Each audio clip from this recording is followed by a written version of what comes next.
the biggest cause of anxiety is when you feel unsafe or when your child feels unsafe. Make sure you stay until the end of the video because I'm going to give you the solution for free. You know, when you feel unsafe and your mind is hyper vigilant and it's always looking for solutions and answers, it can't find that. And so it sets off a chemical reaction within your body. But what does it really mean to feel unsafe? Now, feeling unsafe is not having the answers. It's not feeling safe with a person. It's not feeling safe in an environment. It's not feeling safe with somebody. And it's also about not feeling safe being yourself.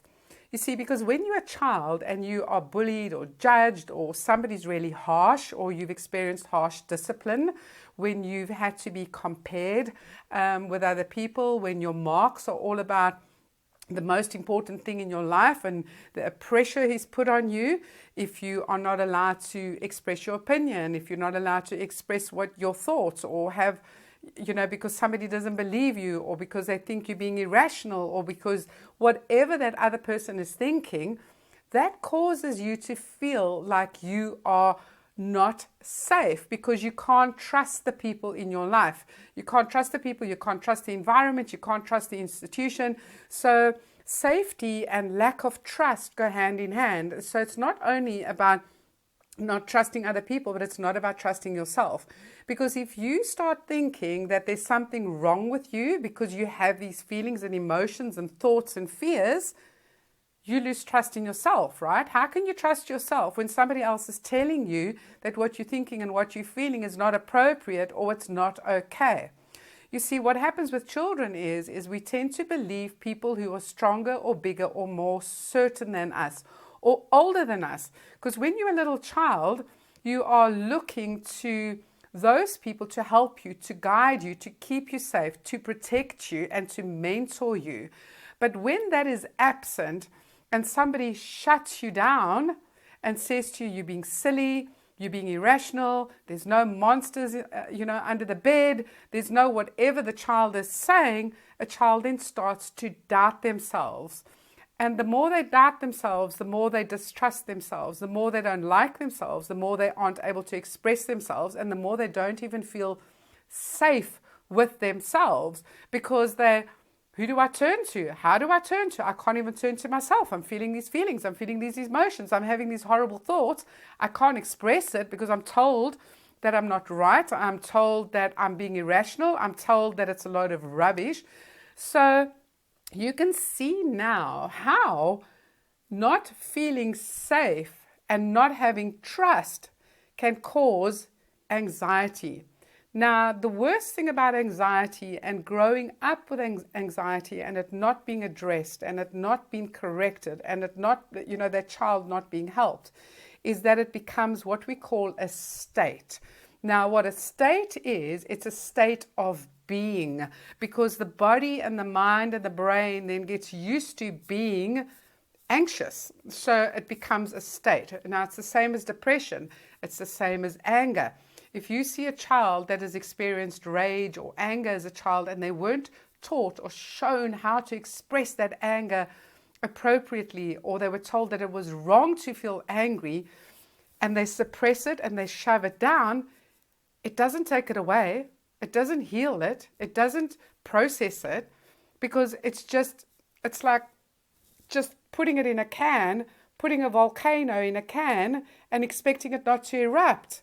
So it's just boiling on the surface. It's the same as putting on a kettle and you're putting water in and you don't turn it off and eventually the water starts bubbling out, or in a pot, it's the same thing. So you can't expect to shove things down and suppress emotions and then expect that they're just going to go away. They're not going to go away and they're not going to fizzle out. They're going to burn out.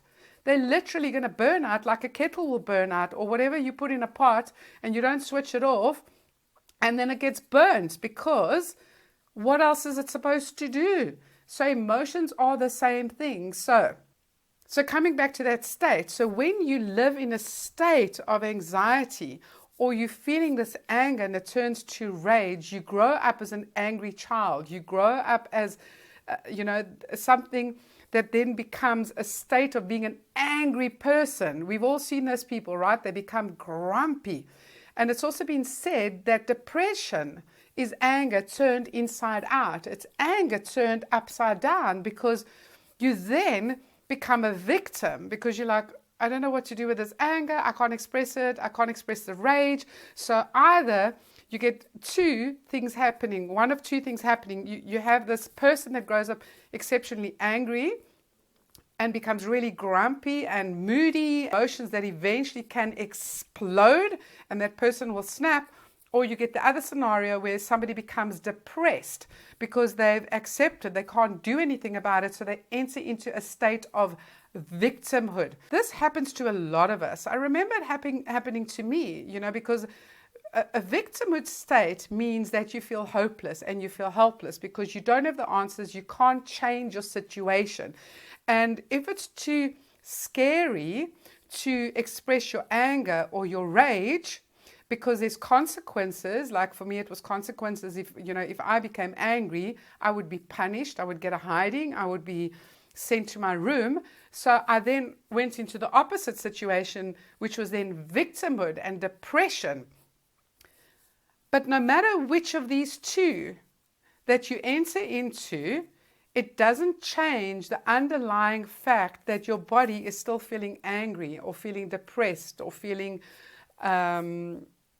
rage or feeling anxious or whatever that emotion is feeling, because it hasn't alleviated, it hasn't relieved the body of those emotions. They've just been turned into a state.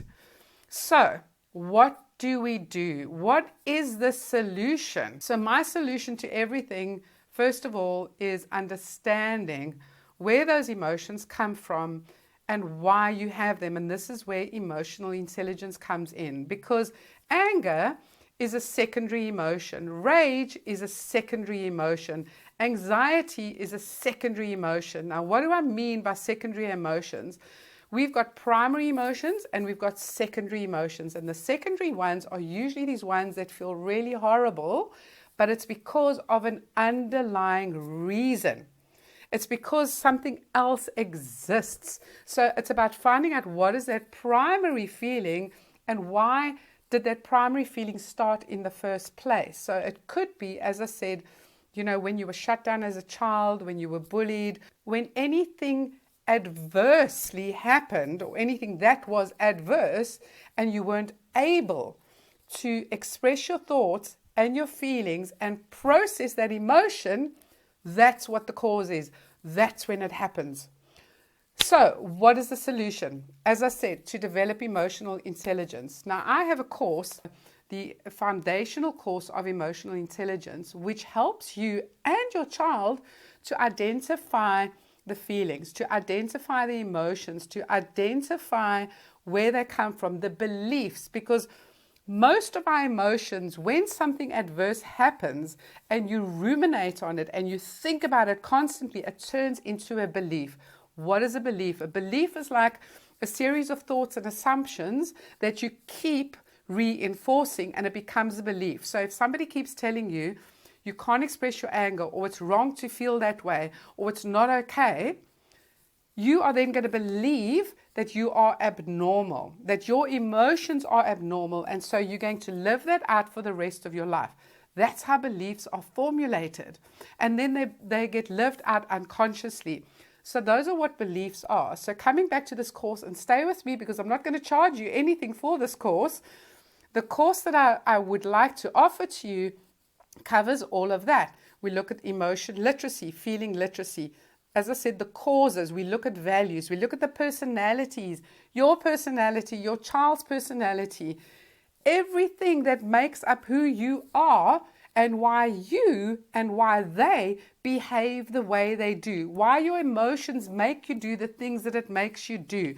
Because remember that emotions are energy. Feelings are the stimulus, emotions are energy, and emotions are what cause you to act or behave in a certain way. So it's going to help you to address all of that. So I'm doing something really amazing, and I've never ever done this before. First of all, I'm going to give you my best-selling book, Emotional Intelligence in a Nutshell, away for free. All you need to do is click the link below and you will be given a digital copy of this book. Then I am going to give you my Emotional Intelligence Foundation course that is based on this book for free as well to a limited amount of people. All you need to do is click the link below to get your copy of the book, and then there'll be another little square that says, put me on the wait list to receive the course.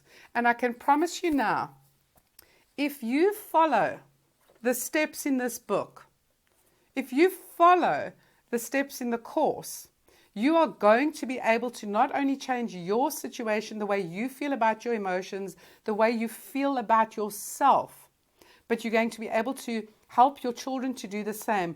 Plus, you are going to help them to grow up with the skills that they need to deal with all the ups and downs of life. Because if children do not have these skills and they're not able to learn them at an early age, that's when they enter into adulthood with all these emotional and mental health issues that all of us seem to struggle with these days. All you need to do is click the link below. Make sure you read the book. Make sure you follow the steps, because nothing is going to change unless you take action today.